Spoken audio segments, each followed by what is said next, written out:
let it shine.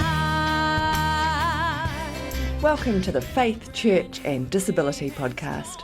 I'm Geraldine, a trustee on the CBM New Zealand board.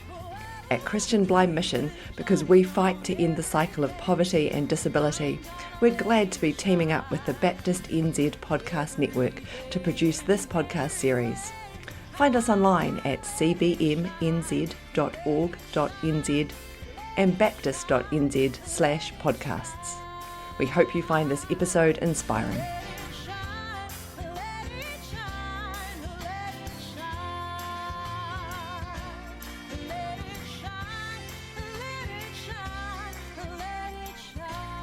Hello, I'm Murray Sheard, CEO of CBM New Zealand, Christian Blind Mission.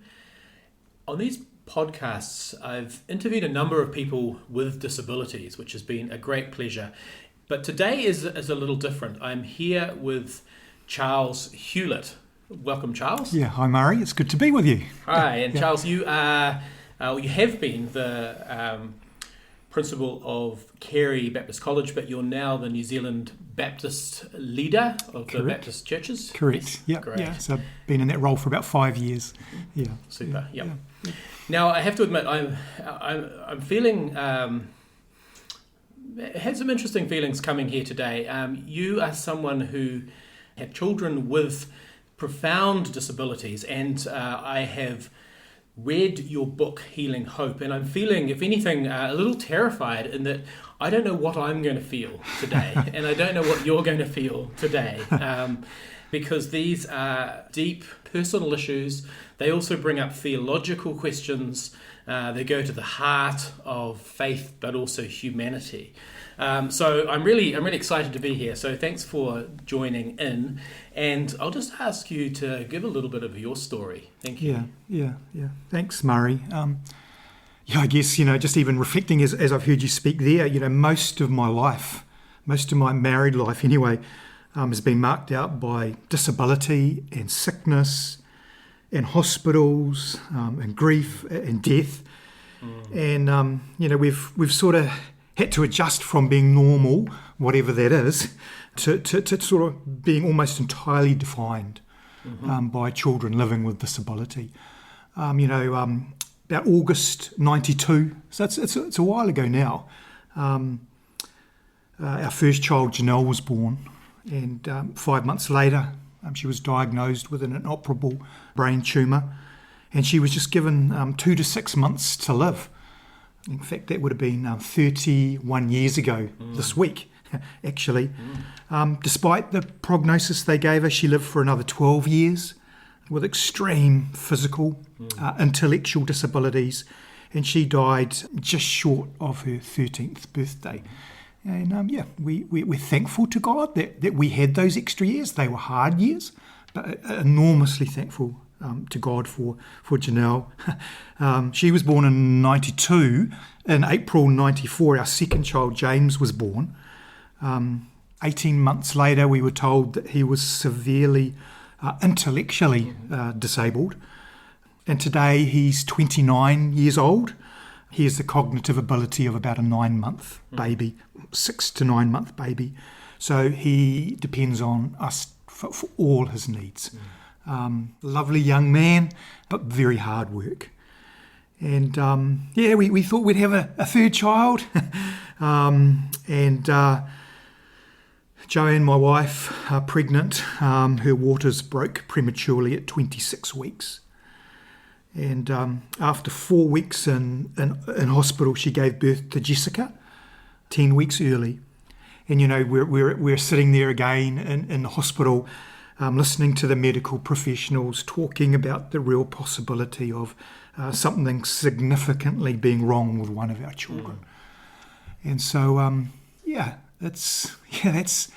that's our story, and we are committed followers of Jesus. Lots of questions there, but we look back on Janelle with much love. James brings us a lot of joy, and Jessica's doing really well, 17 today, and she's doing fine. So that's a little bit of our story. In a couple of minutes. Yes, sure. And just listening to that, you just really bringing out the the love you have for these beautiful children, and yet children that have met your life is very, very different to what you imagined. Can you say a little bit about, if you can delve into your memories for both you and Joanne? I know has said in the book a little bit about how was it when it dawned on you first, when you first got the news about Janelle having her tumour and the disabilities that went with it. There was something in the book, I think you said, it was fear and nausea were two of the feelings. How was that for you, Charles? Well, life got turned upside down real quickly overnight. It's a long time ago now. I think, enormous fear of the unknown, probably a real sense of naivety, of suddenly being thrown into this hospital world and being separated as husband and wife, Joanne needing to be in the hospital and I was staying at home and I was studying theology at that time. That all went on hold. Training to be a pastor, that all went on hold. Our world's just turned upside down. I mostly remember now the people around us who supported us, Murray, family members, church members, the meals that turned up. I look back and think, in the midst of that, God was enormously present. I can think of times, physically walking down the corridor in the hospital and feeling just God's presence and pushing us along. So, it was a very strange time. Life turned upside down, but experiencing my faith in ways that I hadn't before. The next 13 years, though, enormously difficult. So naivety in those early days, and everyone sort of rushes around when things happen immediately and very quickly. 6 months in, just that you don't see as many people, or people forget about you. Yes, for other people it goes back to normal, but for you it's a daily. You're still living it, and as you if you've read the book, you will know. There's a lot of things in there I'm not particularly proud of, but a lot of frustration, a lot of anger. A lot of hurt, a lot of weeping. Just because I was a follower of Jesus, I wasn't exempt, and still not exempt from some of the really difficult things in life. Running out the door saying, "I've had it. This is enough." I understand. And there's some other things there that really struck me. So there was the story of James coming past in a van with some other kids, and you would normally, if a kid saw you, and I have a 4-year-old, and occasionally I see him on his walk at preschool, and they will of course say hi, and he will recognise me, but James didn't recognise you. And you also said that nothing can be sort of enjoyed for what it is anymore, because it always has that tinge of grief, and there seemed to be a really strong theme through Hurting Hope of you had this idea of what was supposed to be and what is normal for most people, the usual hopes and dreams of parenthood, and you say that being replaced with something very different, sad, daunting and unwanted reality. And that, as you say, it's not something that just sort of happens once, it's something that carries on in your reality. And you said, as you said just before, from being normal to being almost completely defined by your children's disabilities. What were some of the ordinary everyday little things that were very, very different and very hard? I think being different from everyone else. It was very hard to, you'd go to functions or you'd go to birthday parties and everyone would be talking about their kids and the progress that they were making. And, we were thinking about the next CT scan, and whether or not the tumour had grown, or we were watching James and he still was unable to crawl or still able to move. And even today, as a 30-year-old, that is an area where we grieve a lot, where we imagine what could be. So those lost opportunities, very, very difficult. Things that families did, They'd go to the rugby together. Mm-hmm. Yeah. We'd hear of our friends doing this. They'd go camping together. It was too much to kids living with profound disabilities. It was just too much.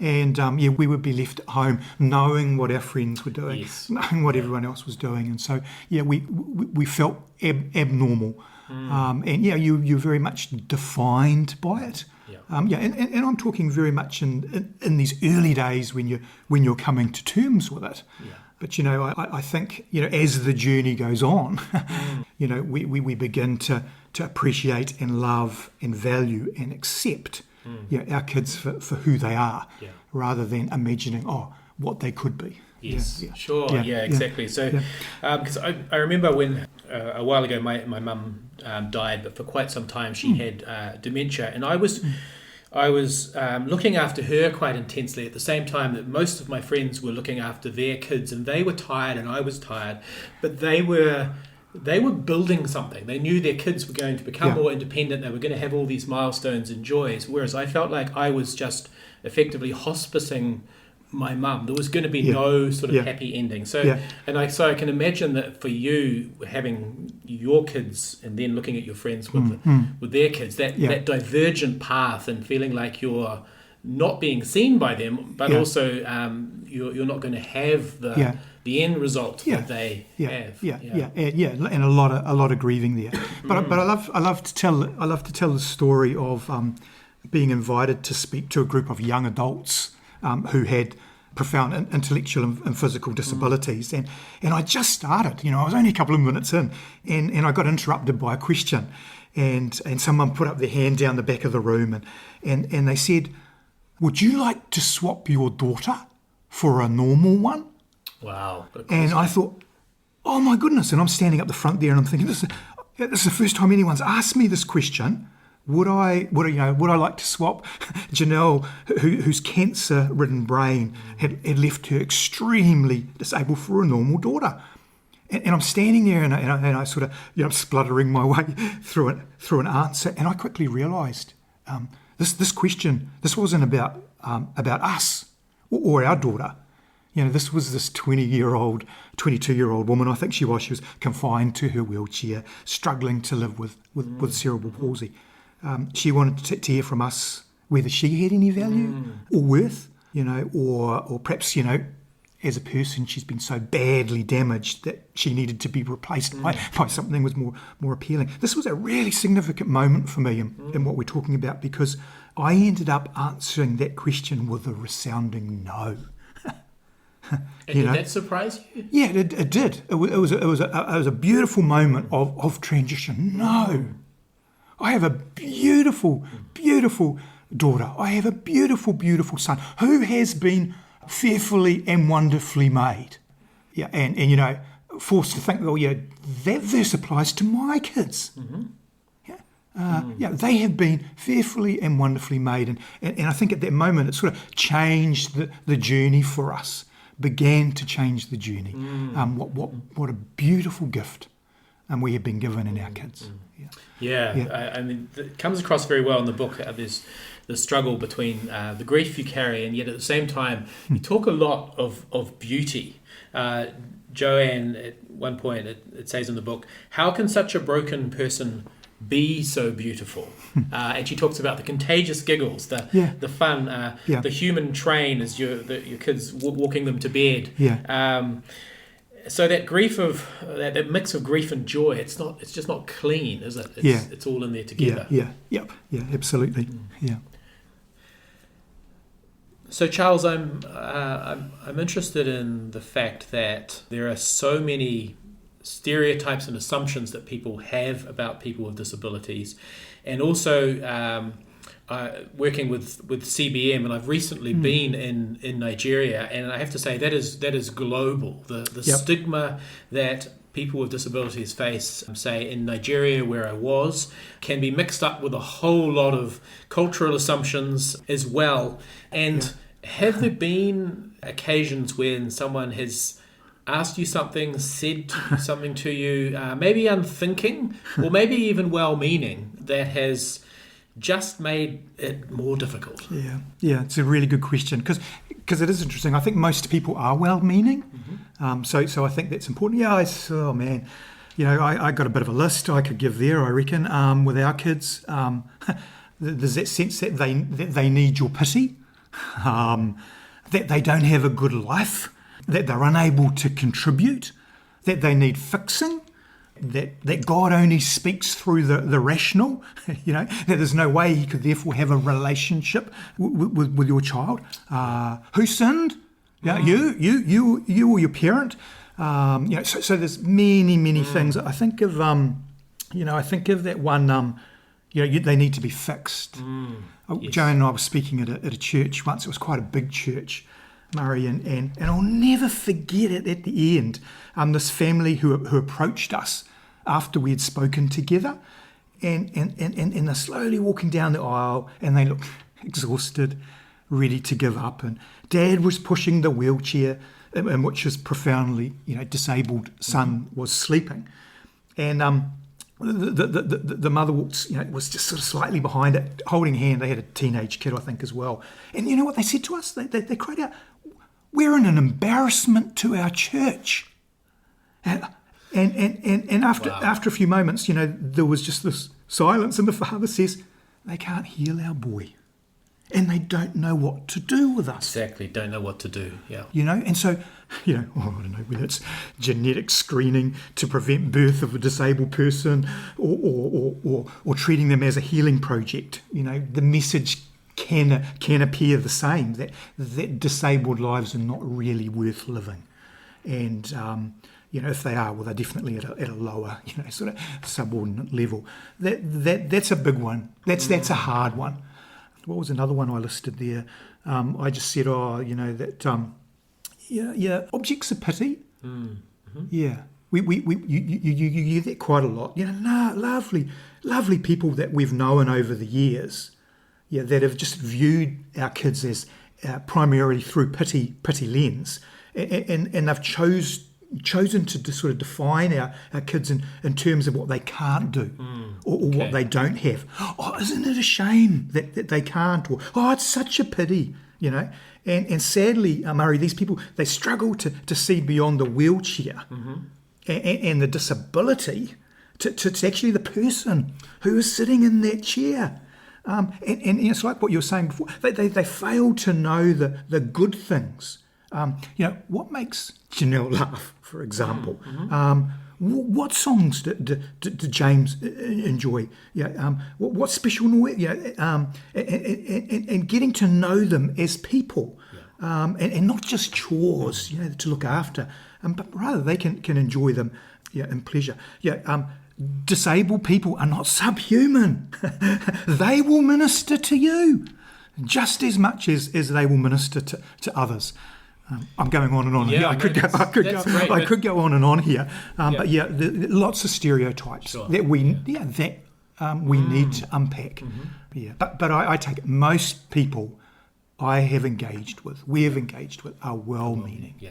And we love that. Yes. We love that. We would rather them engage with us and make a mistake than to not engage with us. Yeah, well, I think that's a really, really crucial point. And it takes a little bit of courage to sometimes do that in engagement, because for some people the discomfort level is straight up there, that causes people maybe to look away. So my ex-board chair from a few years ago, and I've had this said to me by other people, friends as well, he said, look, at CBM I've always struggled with the images that we have when we put out our fundraising appeals, because in most charities, international development charities, will put up these pictures of kids who are obviously in need, but they're perfect looking kids, and then the CBM image is also of a very beautiful little boy, but he's got bow legs. It's of a child who unfortunately has a cataract, so clouding of the eye.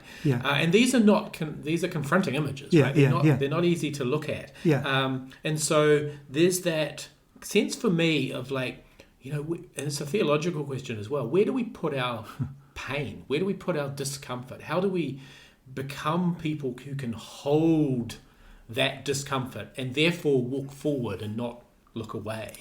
I mean, is that something that you've you've looked at, or has in your reactions that people have had to you? Yeah, I think theologically, God hasn't made a mistake with our kids. Mm-hmm. The scriptures tell us, Yes. again, that they're fearfully, wonderfully made. Did God make it? Does that verse not apply to those people? So I think that starting point of having a theological understanding, and I think secondly understanding that everyone has differentiation is a good thing. It's not a bad thing. So it's working hard to find the good in people, to see the image of God in them. You look hard enough. You will find them. Not only that, but look at how they are participating in the mission of God themselves. Yes. So I think it's slowing down and taking time and engaging with them. Yeah. So having a theology of humanity that understands value and worth, and I think it's developing that. Just because something might appear broken, it doesn't mean it doesn't have value or worth. And so, that's my encouragement.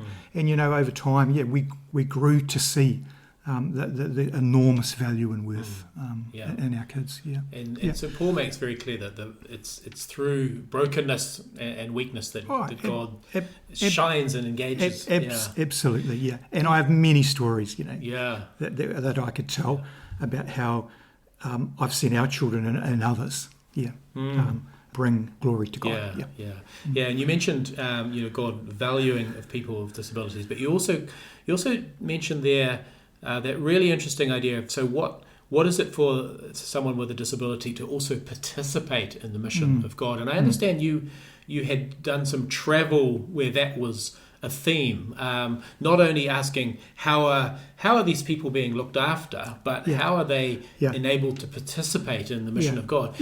Say something about that. Yeah, well, a few years ago we had this opportunity to travel the world, and we spent time with 5 people who had profound, severe disabilities, to observe them in their community, to get to know them, and to watch as to how they were participating in the mission of God themselves. And we started off in Sao Paulo, and we went up to North America, and we spent time in India, and where else do we? Cambodia, and the Highlands of Scotland. We wanted to have. But I'll tell you about one experience we had was the boy in Sao Paulo, in Brazil. His name was Gabriel, and boy, you watch him, and that question as to the worth of people or who participates in the mission of God, for me, was hugely challenged. Because this was a profoundly disabled young man living in a very violent part of the city, and his personhood, I guess, his very presence in this community, his very existence, it realised peace within a suburb that was very much outside of the able-bodied paradigm. And we went in and we watched him. We spent time with him. You didn't see a peace activist, delivering an inspiring speech, motivating the masses to transformation. We didn't see. He wasn't a bold protester, at the front of the march with a big banner. It wasn't a skilled lobbyist, trying to argue for change, and so on and so on. Rather, the peacemaker we observed. Was just someone lying in his bed, dribbling from his mouth, prone to seizures. He was incontinent, totally dependent upon others to have all his needs met. But we watched Gabriel. His presence provided a doorway for others to enter in safely and minister to the wider community. He became the catalyst for the formation of these sort of support, I guess what we'd call them, exemplar support groups that were marked out by peace. Because he was born there, significant health facilities ended up being developed within his community. No doubt in my mind with the help of the Catholic nuns who were in this community. He challenged people to view, I think, on their views about God and the world. It became very evident to us very quickly. If you were to take Gabriel's presence from this community, right, the objectives of God would have been significantly hindered. Yeah. And this is my big argument, and it came very much out of this sabbatical. Yeah, maybe it's time to reconsider who participates in the mission of God. Just broaden our definition of participation. I wonder, hey, how might our leaders, our churches, our mission agencies be different? Yes. If we grasped this fact. Yes. Yeah. Okay. Yeah. So because Gabriel gave obviously a really strong gift to that community, and I do wonder, across our churches, that question of where are and how far to the front are people with disabilities, and I know that. Apparently 1 in 10 New Zealand families have someone with a disability, but you don't necessarily see that in church. So something is perhaps hindering that. Is it accessibility? Yeah, absolutely. Because you read the Gospels. I mean, where was Jesus? Who was Jesus with? Where did you find Jesus? Yeah. I travel the country quite a bit in my job, been in a lot of churches. I love walking in and looking at how many stages up the front have a ramp. Yes. Very few. Yeah. So I know no disabled person has probably been on that stage. Their story has not been told. Yes. I've had a little bit to do with some of the disability groups within New Zealand. The church's giving to them is almost zero. Big wake up call from me to the church in New Zealand. Yes. I think people living with disabilities, I can think of some very, very good examples where it's not like this, but mostly, they are not involved. I think accessibility is a really big issue. Things like ramps and narrow doors and toilets and all those sorts of things are very difficult. I think theology of suffering, theology of healing makes it difficult. Yeah. My son James is quite loud. Yeah, so he would disrupt your service. So noise. Yeah, and so he's 30. We struggle to take him to a big mall because if he gets upset, it's very, very, very difficult. So in a local church, that becomes very hard. There's lots of barriers. We're very realistic, Murray, on this one, because there are so many different needs that people have. And there are limited resources. To provide the things that our kids needed would cost a church tens of thousands of dollars. So we have to be realistic about some of these things. But I think there's some very basic things that communities, faith communities can do, to make families, people with disabilities feel welcome. Yeah. Yes, and you've highlighted that it is expensive. I know in CBM's work, if we were just trying to do a numbers game of how many people we'd reach, we would never work with people with disabilities because it is harder to reach. It is more expensive, and yet again we feel that is the mission of God for us. Awesome. And so for churches as well, just in New Zealand, what are a couple of things that they could do? Well, These are sort of, I guess, interesting things that come to my mind. That we've thought about over the years. Is just be brave. And I know that sounds funny, but I love it when people would come up to us, or come up to James as a 30-year-old young. Just be brave. Don't be bold. Yes. Treat them with respect. Treat them with friendship. One church we went to, someone just kindly offered to give me a break from my son. They actually fed him his lunch. And these were people who hadn't met James before. They took a risk. Amazing. They didn't know what he could do, how he would respond. But so be brave. Don't be fearful. Be genuine.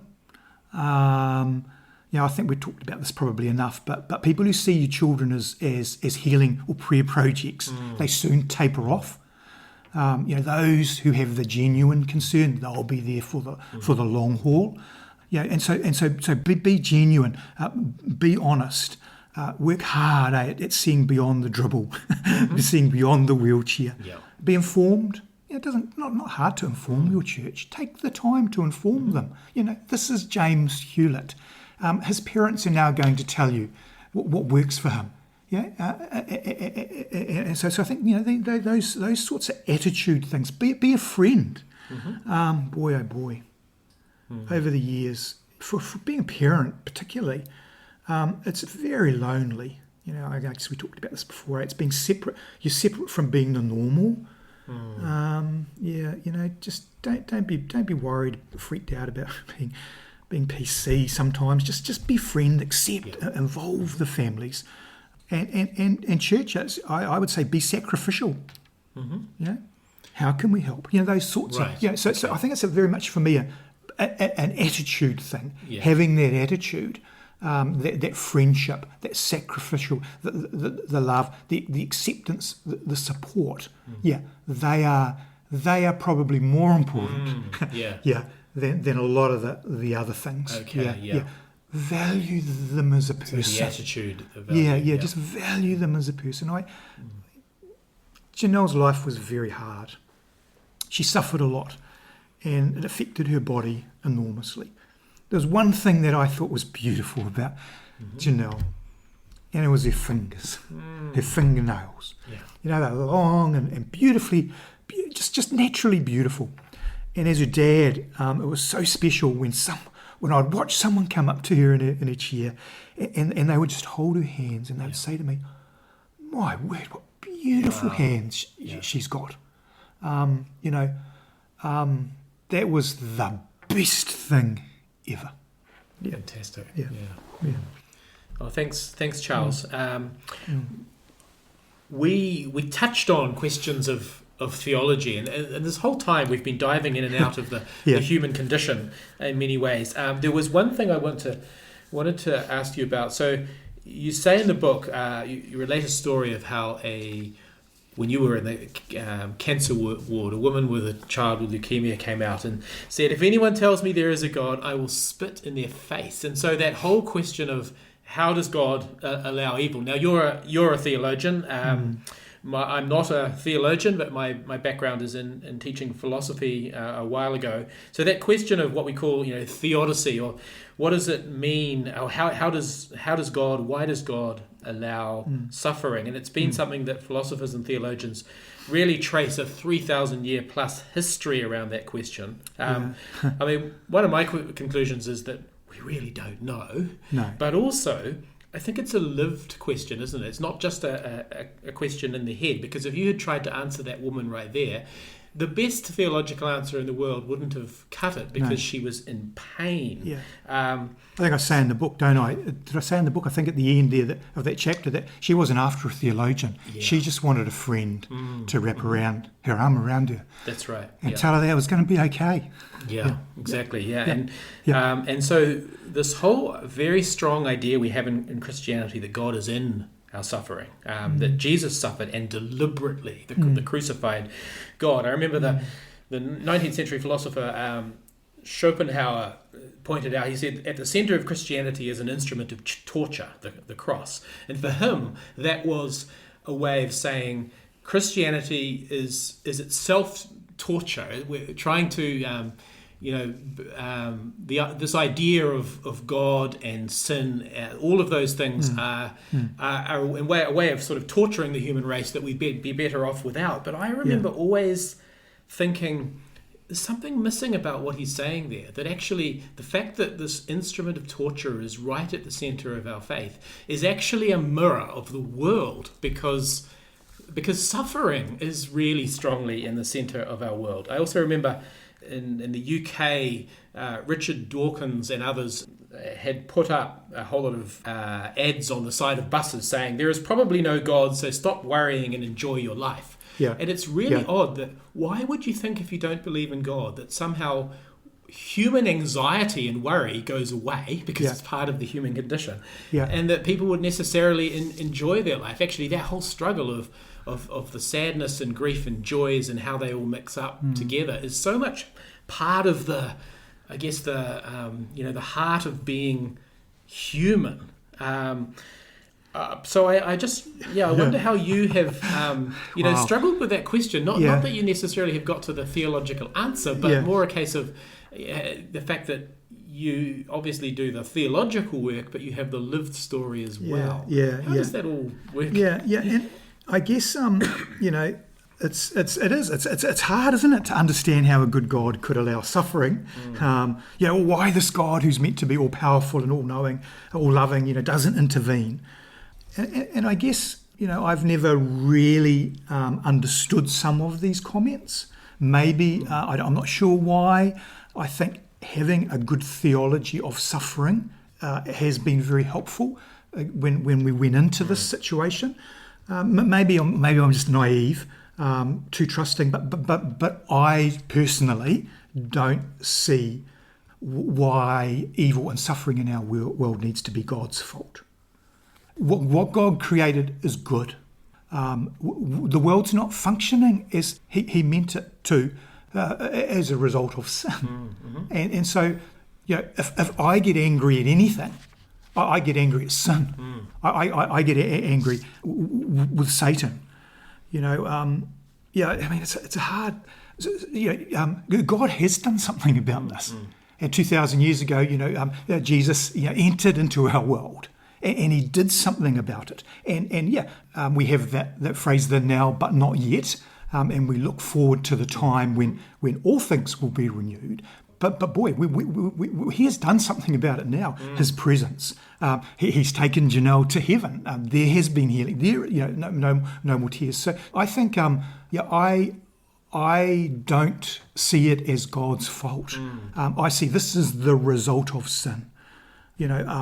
And when I stand by my daughter's grave, I have a vivid reminder of how terrible sin is and where it ultimately leads. Not that Janelle's actions led to her sickness or anything like that. We just live in a world that's not functioning as it was meant to do because of sin.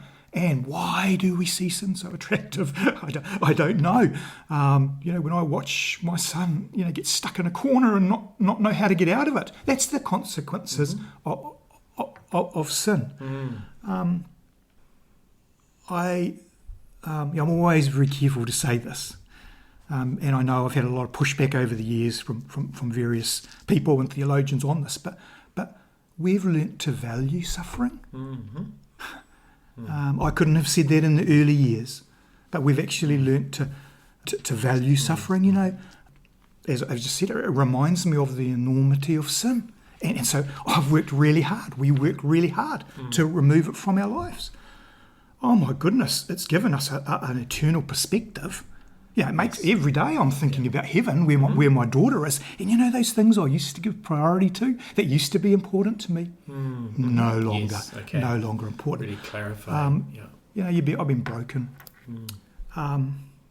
Any sense of self-reliance and spiritual pride, that I'm a good man, that I've got a good life. It's been taken away from me. We've definitely realised how beautiful the church is. That's been an enormous value of our suffering. I love telling the story of when Janelle was dying. We had this non-Christian woman working in our home, caring, and we got so much food from the church. We had too much food. We didn't know what to do with it. So we gave it to this non-Christian woman to take home to her family. And she's watching. In our home, she's watching the church function. And she actually commented, "What a good idea! How wise this church is." You talk about suffering the church, displaying the wisdom of God. Oh, it's led to intimacy with God, Murray. You don't want suffering on people, but I remember one evening. It was just shocking. It was in the last moments of Janelle's life, and we were in Starship, and I was holding onto my daughter as she was convulsing from a brain from a tumour, and it was probably the darkest moment in my life. It was the moment when I understood the God of Romans 8 for the first time. Really, nothing was able to separate me from the love of God. He was in that room, and I experienced it. Oh man, I could go on and on. We've worked hard at this, but there's great value in suffering. The opportunity where it gives us opportunity to imitate Christ. Terrible thing to say, isn't it? But a student's not above his teacher. A servant's not above his master. Wow, Marva Dawn, one of my heroes, helped me understand that suffering might be the means by which God takes us to be with Himself. That's hard work, but that's beautiful.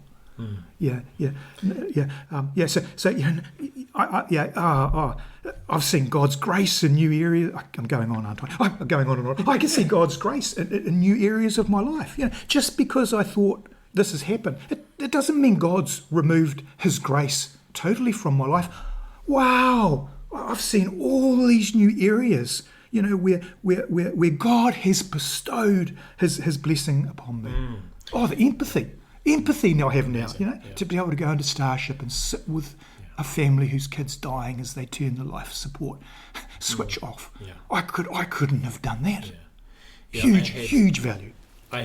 While you were talking, I had the word grace in the back of my mind, and now you have used it as well. And I know for me, the time, having grown up in the church and knowing grace as a theological concept, it was only when a couple of times in my life when I was actually went through something that really did break me, and I just fell back on the grace of God, and I was caught, and I almost didn't expect to be, but it wasn't until those moments that I really felt like I understood experientially God's love. And there's that sense to me of if you talked about suffering and how it maybe has a value, and that was maybe a struggle theologically early.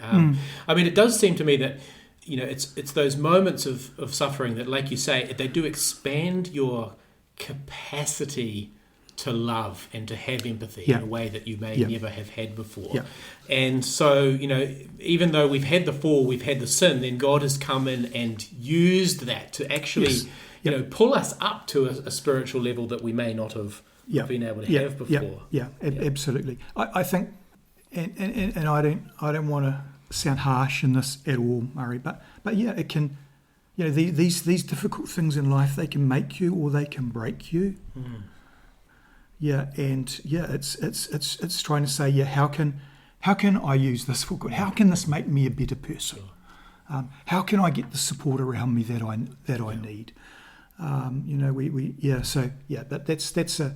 That's a tricky one. We purposely called our book "Hurting Hope." I was going to ask you about why, actually. It's the most beautiful thing about the Christian faith. Whatever we're experiencing, whatever we're going through in life, there is always hope. When Jesus is involved, there is always hope. And it hurts. It can hurt, but there's always hope. And there's always a way forward. Yes. And I can see very clearly that you've held on to that hope. And I think back of the woman who said, if anyone tells me there's a God, I will spit in their face. The idea of I can't believe in a loving God. But you've obviously held on and continued to hold that belief that and experience that God loves you, God loves Janelle, God loves James, God loves Jessica, God loves Joanne. The whole family is held very much in the grace of God. Absolutely. Jessica's middle name is Hope, actually, because of this truth. Sure. This little light of mine. Jack lives in the remote highlands of Papua New Guinea. Blindness from cataracts broke his spirit. It doesn't have to be this way. Today, through CBM, Christian Blind Mission, you can give the miracle of sight so people like Jack can see again. Please, can you help?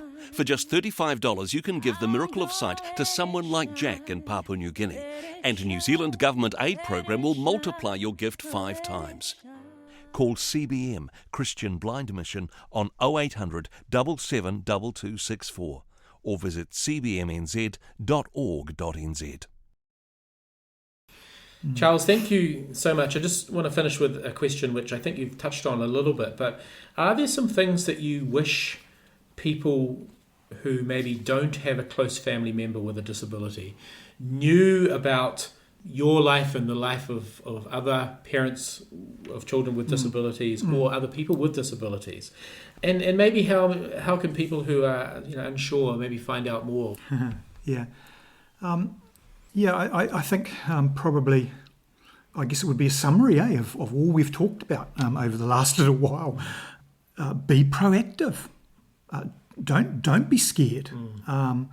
Look for the good in all people and let them know and say it. Acknowledge it. Recognise the value in people. Work really hard. Where is the image of God in them? How are they contributing? And celebrate it and get alongside them and enjoy it. I would really encourage you to develop a healthy theology of suffering. It's probably too late when the suffering comes.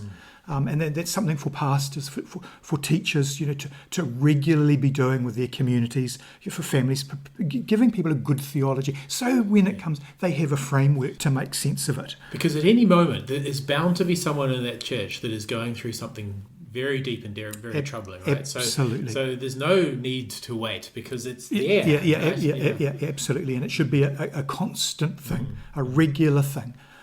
Because we're living in a world that's not functioning as it's meant to be, and it can be very tough at times. And I think we have a God who was very present, who was very active. Yep, there are times when we need the friend, not the theologian, don't get me wrong, but to perhaps go against even C.S. Lewis, there are consolations from the Christian faith when it comes to the hard times. Another thing I'd love to say, Murray, is remember that the family, I'm just thinking from a family perspective, but remember that the family will be struggling. They will be struggling. They'll be tired. They'll be having to fight for things. Be proactive. Can we give you some respite? Amazing. Just a couple of hours at the cafe with a coffee would really, really help Joanne and I. And we would come back. Just someone praying. Joanne had a guy, what was his name? Mark Page, I think. He, every time on a Sunday morning at church, every Sunday, he'd say, do you mind if I just pray for you?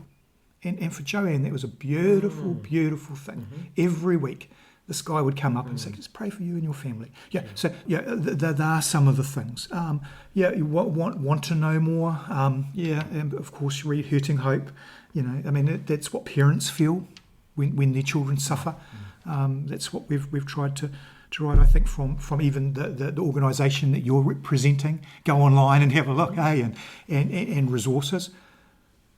Befriend someone who's living with disability, with profound disability. Get to know them, get alongside them, slow down. They're probably thinking the deep thoughts in life. Get to know someone. And, within New Zealand we have Elevate as well.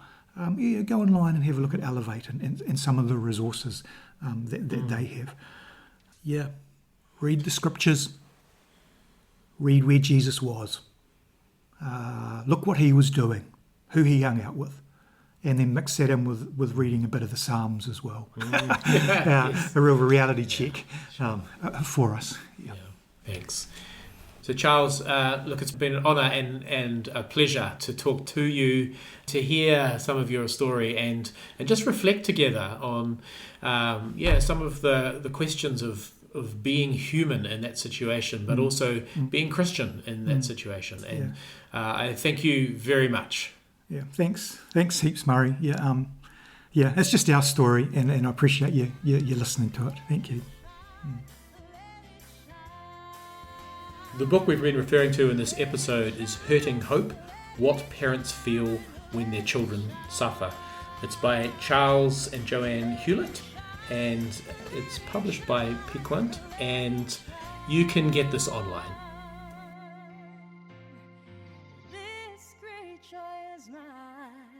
Thank you for listening. For more information about CBM, find us online at cbmnz.org.nz. For more great podcasts, go to baptist.nz/podcasts.